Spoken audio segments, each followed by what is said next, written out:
మొన్నటి వరకు అదొక సాదాసీదా జైలు. చిన్న చిన్న నేరాలు చేసేవారిని, సామాన్యుల్ని జైల్లో పెట్టేవారు.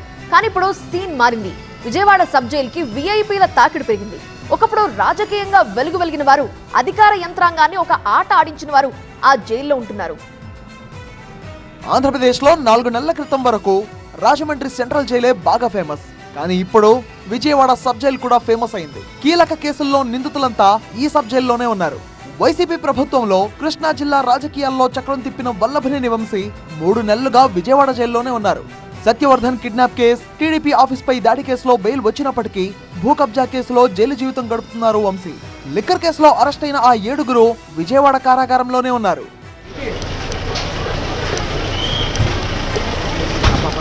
మాజీ సీఎం జగన్ పేషీలో కీలకంగా వ్యవహరించిన ధనంజయ రెడ్డి, కృష్ణమోహన్ రెడ్డి ఈ జైల్లోనే ఉన్నారు. ఇదే కేసులో బాలాజీ గోవిందప్ప, కేసిరెడ్డి రాజశేఖర్ రెడ్డి, సజ్జల శ్రీధర్ రెడ్డి, దిలీప్, చాణక్య వీరందరూ ఇదే జైల్లో ఉన్నారు.